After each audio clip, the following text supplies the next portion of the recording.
discovery, the Korthak scout ship Shadowhunter moved slowly through the empty region of space known as the Dead Zone.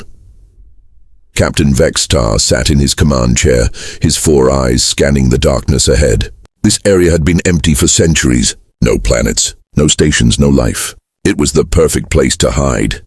"Captain," called out Scanner Officer Yilnex from her station, "I'm picking up something strange on long-range sensors." Vextar's pointed ears twitched with interest. In his 20 years of scouting, he had learned that strange usually meant valuable. Or dangerous. Sometimes both. "Show me," he ordered. The main screen flickered to life. At first it showed only empty space filled with distant stars. Then a small dot appeared in the center. It was so tiny that Vextar had to lean forward to see it clearly. "What is that?" he asked. Yilnex's claws clicked against her control panel as she worked. "Unknown, sir. It's metal, artificial, but it's giving off almost no energy, like it's been dead for a very long time." Communications Officer Rixhal spoke up from his corner. "Sir, there are no records of any ships in this sector. The Dead Zone has been empty since the Great War ended 300 years ago." Vextar rubbed his chin with his long fingers. The Great War had been fought between many alien races. Billions had died. Entire civilizations had been wiped out. Maybe this was a ship from that time. "A ghost from the past. Take us closer," he commanded. "But slowly. Keep weapons ready." The Shadowhunter moved forward like a hunting cat. Its engines whispered through space, making almost no sound. As they got closer, the object on the screen grew larger. What had looked like a dot now looked like a ship, but it was unlike any ship Vextar had ever seen. "By the void," whispered Yilnex. "Look at the size of that thing." The ship was massive. It was 3 times longer than their largest warship. Its hull was dark gray metal that seemed to drink in the starlight. Strange symbols covered its surface, symbols that none of them recognized. "Is it dead?" asked Rixhal. Yilnex ran deeper scans. Her face grew confused as she read the results. "It's strange, sir. The ship shows no life signs, no energy readings, no heat, but what?" Vextar demanded. "The metal is perfect, no damage, no rust, no wear. It looks like it was built yesterday." Weapons Officer Kolvex laughed from his station. "Maybe we found ourselves a treasure ship. Think of what salvage like that could be worth." But Vextar felt uneasy. Something about the ship bothered him. It was too perfect, too clean. In space, everything got damaged over time. Meteors hit hulls. Radiation ate at metal. Time destroyed everything. But this ship looked brand new. "Sir," Yilnex called out again. Her voice was different now, worried. "I'm getting some very strange readings. The ship's structure. It's not what it appears to be." "Explain," Vextar said sharply. Yilnex's fingers flew over her controls. Numbers and symbols flashed across her screen. "The outer hull is hiding something. There are massive spaces inside, chambers that are bigger than our entire ship. And, sir," she paused and looked at him with wide eyes, "there are power sources. Lots of them. They're just sleeping." The bridge fell silent. Everyone stared at the mysterious ship on their screen. If it had power sources, then it wasn't dead. It was just waiting. "What kind of power sources?" Vextar asked quietly. "Unknown design, but the energy readings are enormous. More power than our entire fleet combined." Kolvex stopped laughing. His hand moved to his weapon controls. "Maybe we should leave, now." But before Vextar could answer, Rixhal shouted from his station. "Sir, I'm picking up movement." On the screen, the massive ship began to change. Tiny lights started appearing along its hull. First one, then 10, then hundreds. The lights spread across the ship like stars being born in the darkness. "It's waking up," whispered Yilnex. The ship's engines came to life with a deep, powerful hum that they could feel through their own hull. Weapon ports opened like sleepy eyes. Scanner dishes turned toward them like the heads of hunting beasts. Then their communication system crackled to life. A voice spoke to them. It was calm, cold, alien. "Unknown vessel," the voice said in perfect Korthak language. "You have entered restricted space. State your purpose." Vextar's mouth went dry. No one knew Korthak language except the Korthak. But somehow, this ancient ship spoke it perfectly. "Sir," Yilnex whispered urgently, "the energy readings are off the charts. This ship, it's more powerful than anything in our database." The voice spoke again. "You have 30 seconds to respond. After that, we will consider you hostile." Vextar looked at his crew.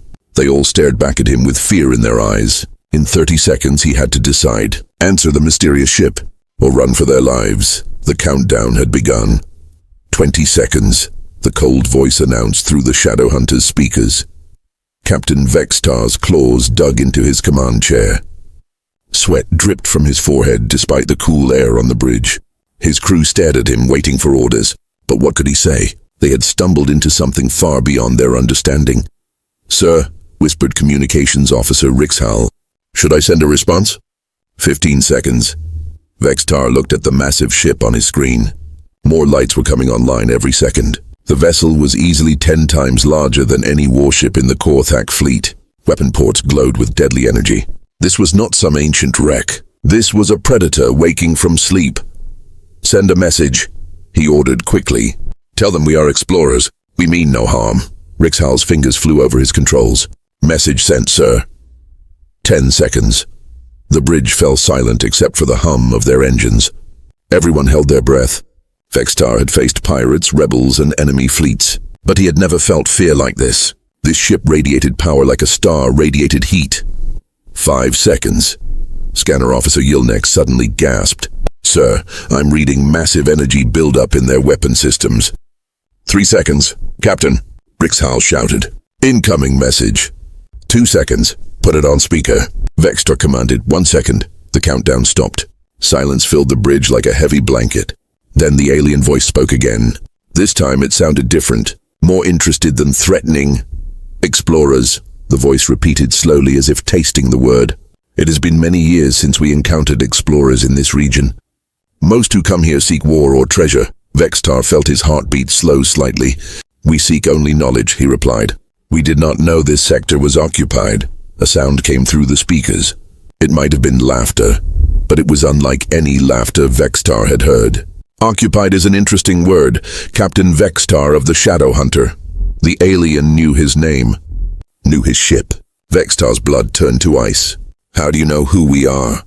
"Your ship broadcasts its identity with every scan you make. Your technology is quaint." "Tell me, Captain, what do you know about the Great War?" Weapons Officer Kolvex leaned forward in his seat. "The Great War ended 300 years ago. Many races fought, many died, but the survivors made peace." "Peace," the voice said softly. "Yes, there was peace, but not for everyone." On the main screen, the massive ship began to turn. As it moved, more of its true size became visible. What they had first seen was just the front section. The ship stretched back into the darkness like a metal mountain floating in space. "By the void," Yilnex whispered.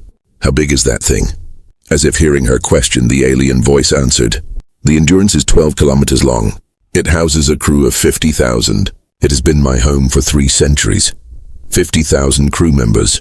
Vextar's entire scout ship had only 20 people. This was not just a ship. It was a flying city, a fortress that could destroy entire planets. "What are you?" he asked. "We are what your people call humans," the voice replied. "Though I suspect you know little about us except stories and legends." The bridge crew exchanged frightened looks. Everyone in the galaxy had heard whispers about humans. They were said to be ghosts from the Great War, beings of terrible power who had vanished after the fighting ended. Most aliens thought they were just myths. "Humans are real," Kolvex said in amazement. "Very real," Weapons Officer Kolvex, "and very much alive. We have been watching this sector for many years. Waiting, learning, deciding." "Deciding what?" Vextar asked. "Whether the galaxy is ready for our return." The human ship moved closer to the Shadowhunter. Its massive hull blocked out the stars. Vextar felt like a tiny fish swimming next to a great whale. The size difference was overwhelming. "Do not be afraid," the human voice said gently. "If we wanted to destroy you, you would already be dead. Your weapons cannot harm us. Your shields cannot protect you. But we did not survive the Great War by killing everyone we met." "What do you want from us?" Vextar asked. "Information. You will answer our questions truthfully. In return, we will let you live. And perhaps we will share something with you. Something that will change how your people see the universe." Yilnex checked her scanners again. "Sir, I'm reading more energy signatures in the distance. There are other ships out there." "Lots of them," the human voice confirmed her fears. "The Endurance is not alone, Captain. We travel in groups, always. It is how we stayed alive when the rest of the galaxy wanted us dead. Vextar realized the terrible truth. His small scout ship was surrounded by an entire human fleet. Ships that could crush the Korthak Empire without effort. And they had been hiding here all along, watching and waiting. "What questions do you want to ask?" he said quietly. "Only one question matters now," the human replied. "Tell us about the current state of your government, your military, your people. Are the Korthak still conquerors, or have you learned to live in peace?" The fate of his entire race might depend on his answer. Captain Vextar stared at the massive human ship on his screen. The question hung in the air like a sword over his head. Tell the truth about his people, or lie and hope the humans couldn't tell the difference. But looking at the Endurance, with its impossible size and advanced technology, Vextar knew lying would be foolish. These humans had survived 3 centuries in hiding. They had watched the galaxy rebuild itself after the Great War. They probably knew more about the Korthak than most Korthak did. "The truth," he said slowly. "You want the complete truth." "Truth is all that matters now," the human voice replied. "Lies led to the Great War. Lies destroyed civilizations. We will not make that mistake again." Vextar took a deep breath. His crew watched him with worried eyes. What he said next could doom their entire species. Or save it. "The Korthak Empire controls 47 star systems," he began. "We have the strongest military in this sector. We take what we need from weaker races." "Take," the human repeated. "Explain take." Vextar's throat felt dry. "We conquer planets that have resources we want. We force other species to work for us. We destroy those who resist." The bridge fell silent. His own crew looked ashamed. They had never heard their captain speak so honestly about their empire's actions. "Continue," the human voice said calmly. "Last year, we destroyed the Zelani homeworld because they refused to give us their mining rights. 2 years ago, we enslaved the entire Mokti species to build our new fleet. We tell ourselves it's for the good of the galaxy, that we bring order to chaos." Communications Officer Rixhal whispered. "Sir, why are you telling them this?" "Because they already know," Vextar answered. "Don't you understand? They've been watching us for 300 years. The human voice confirmed his words. "Captain Vextar speaks the truth. We have observed the Korthak Empire's expansion. We have seen the suffering you cause. We have watched you become everything we fought against in the Great War." Scanner Officer Yilnex checked her readings again. "Sir, more human ships are decloaking. There are dozens of them." On the main screen, the darkness of space began to fill with lights. Ship after ship appeared around them. Each one was enormous. Each one bristled with weapons that could turn planets to dust. The Shadow Hunter sat in the middle of the most powerful fleet anyone had ever seen. "This is our judgment fleet," the human explained.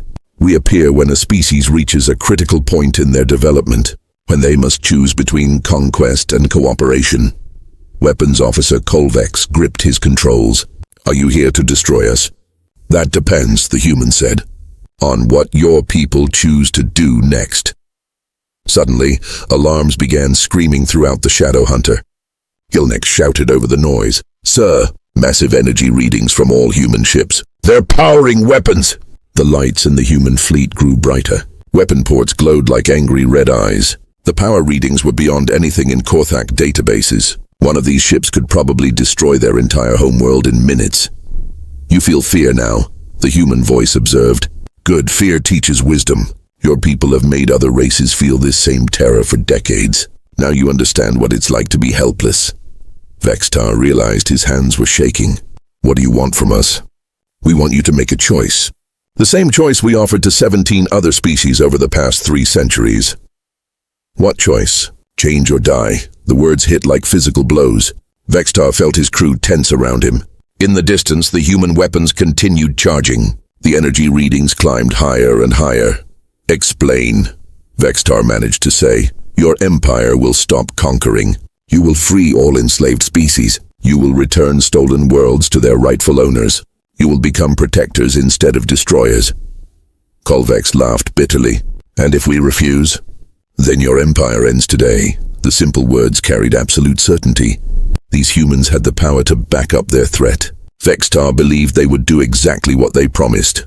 "How long do we have to decide?" he asked. You have already decided, Captain. The moment you told us the truth instead of lying, you chose change over destruction. The question now is whether your leaders will be as wise as you are. A new alarm sounded on the bridge. Rixhal checked his communications panel. Sir, incoming transmission from Home Fleet Command. Admiral Kessitar is demanding our status report. Vextar looked at the human ships surrounding them. Then he looked at his crew. Young Kolvex, who had never known anything but war. Old Yilneks, who remembered when the Korthak were a smaller, kinder people. Brave Rixhal, who followed orders without question but dreamed of peace. Put me through to the Admiral, he ordered. Sir? Rixhal asked in confusion. It's time our leaders learned the truth about what's waiting for them in the darkness. As the connection opened, Vextar prepared to deliver the message that would change Korthak history forever. In the background, 50 human warships waited patiently for his people's answer. The communication screen flickered to life on the bridge of the Shadow Hunter. Admiral Kessitar's angry face appeared, his yellow eyes blazing with fury. Behind him, the bridge of the Korthak flagship Iron Fist bustled with activity. Captain Vextar, the Admiral barked. You are 6 hours overdue for your report. Where are you? What is your status? Vextar glanced at the massive human ship surrounding his tiny vessel. 50 warships waited silently in the darkness, their weapons still charging with deadly energy. The human voice had gone quiet, but he could feel them listening to every word. Admiral, Vextar began carefully. I need you to listen very carefully to what I'm about to tell you. The survival of our entire empire depends on it. Kessitar's expression changed from anger to confusion. What are you talking about? Have you found some kind of threat in the dead zone? Yes, sir. The greatest threat our people have ever faced. Behind the Admiral, other Korthak officers gathered around the screen. General Morthak, the head of their military. Science Advisor Yilkes, their smartest strategist. Fleet Commander Voxhai, who controlled their biggest warships. Explain yourself, Kessitar demanded. Vextar took a deep breath. We found them, sir. The humans. They're real. And they're here. The bridge of the Iron Fist fell silent. For a moment, nobody moved. Then General Morthak laughed loudly. Humans? Those are just stories, Captain. Fairy tales to frighten children. There's no such thing as... His words died as Vextar activated his external cameras. The main screen on both ships now showed the same image. Dozens of enormous human warships floating in perfect formation. Each one dwarfed the largest Korthak vessels. Their hulls gleamed with advanced technology that the Korthak had never seen before. By the void, whispered Science Advisor Yilkes. Those ships are massive. How is this possible? They've been hiding here for 300 years, Vextar explained. Watching us, learning about us, and now they're ready to act. Admiral Kessitar stared at the screen with wide eyes. His anger had turned to shock, then to fear. How many ships do they have? This is just one fleet, sir. They told me there are others. Fleet Commander Voxhai pushed closer to the screen. What do they want? Have they made demands? Before Vextar could answer, the human voice spoke again. This time it broadcast directly to both ships. Greetings, Admiral Kessitar of the Korthak Empire. I am Captain Sarah Chen of the human vessel Endurance. We need to talk. The Korthak officers on the flagship stepped back in surprise. The human woman spoke their language perfectly, with no accent or hesitation. You're their leader? Kestar asked the empty air. I am one of many leaders. We operate as equals, not as conquerors. It's one of the differences between our peoples. General Morthak pushed forward aggressively. What do you want, human? Why do you hide in our territory?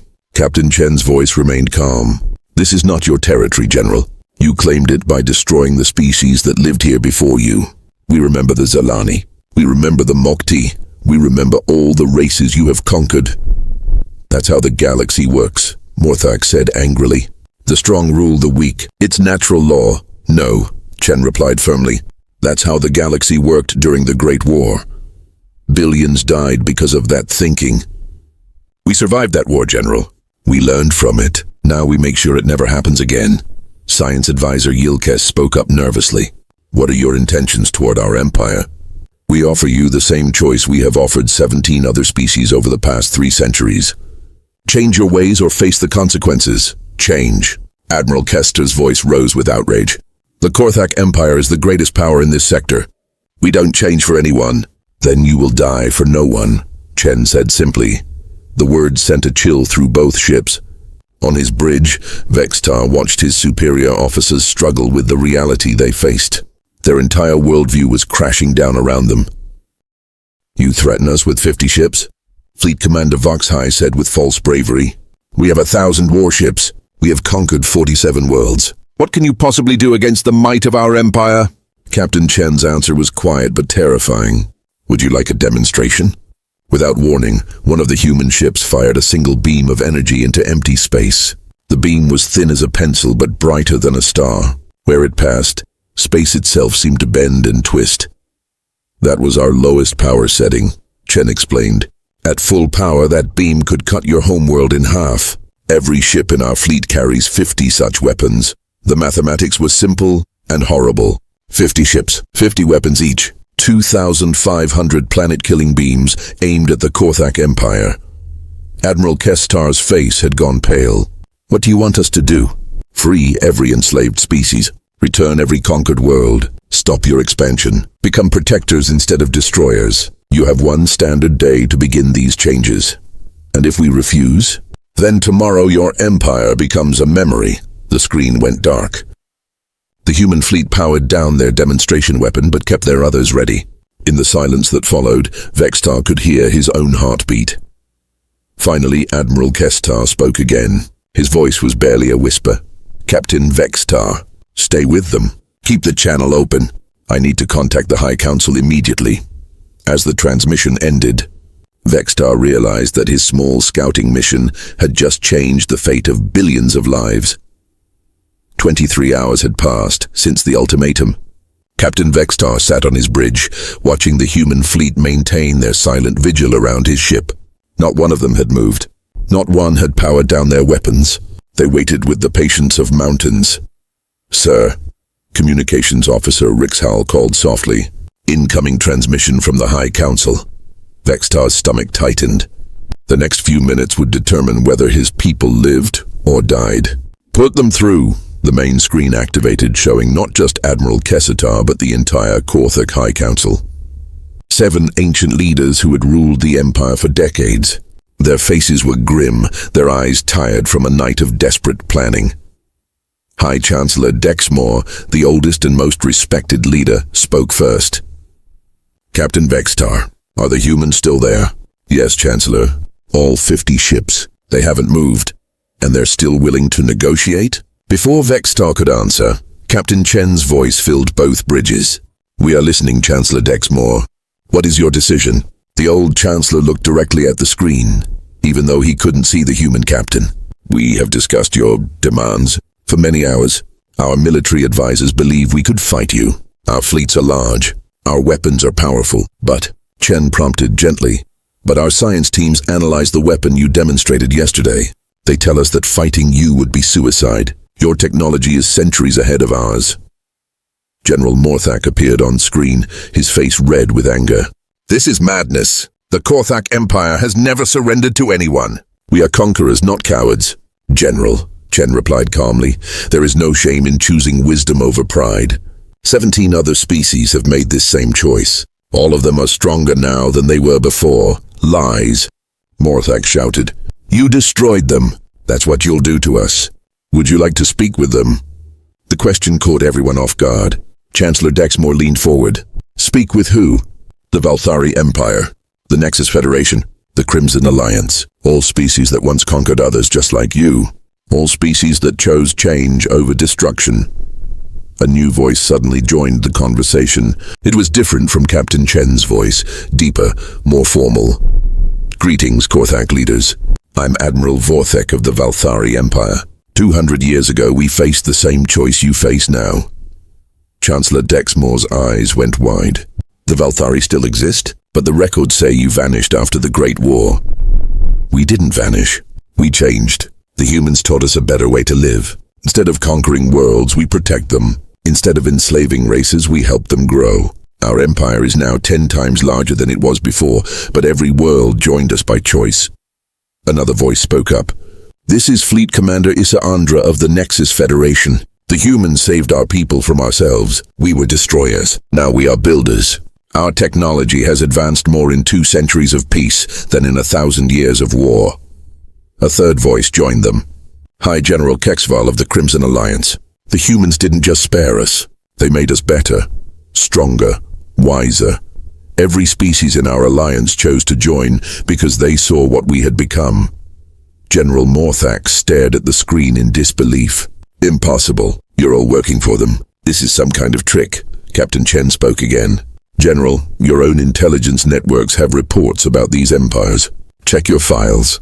See how they've grown. See how they've prospered. The choice we offer is not destruction disguised as mercy. It's genuine transformation. Chancellor Dexmore was quiet for a long moment.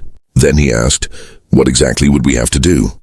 Free every enslaved species immediately, return conquered worlds to their original inhabitants, or give them independence. Transform your military from a conquering force into a peacekeeping force. Help rebuild what you have destroyed, and in return, you get to live. You get to grow. You get access to technologies and alliances that will make your people stronger than they ever were as conquerors. And most importantly, your children will inherit a galaxy at peace instead of eternal war. The High Council members looked at each other. Vextar could see the struggle in their faces. Everything they had believed about strength and power was being challenged. Finally, Chancellor Dexmore spoke. If we agree to this, how do we know you won't betray us later? Admiral Vorthek answered, because Chancellor, we are still here. Still free. Still growing. The humans don't seek to rule. They seek to guide. There's a difference. The old Chancellor closed his eyes for a moment. When he opened them again, his decision was clear. Very well. The Korthak Empire accepts your terms. We will begin releasing our slaves tomorrow. We will return conquered worlds to their people. We will transform our military into a force for peace. Captain Chen's voice was warm with approval. You have chosen wisely, Chancellor. Welcome to the new galaxy. As celebrations erupted on some ships and tears fell on others, Vextar realized he had witnessed the end of one era and the beginning of another. The age of conquest was over. The age of cooperation had begun, and it had all started with one small scout ship stumbling across humanity's patient guardians in the darkness of space. The end.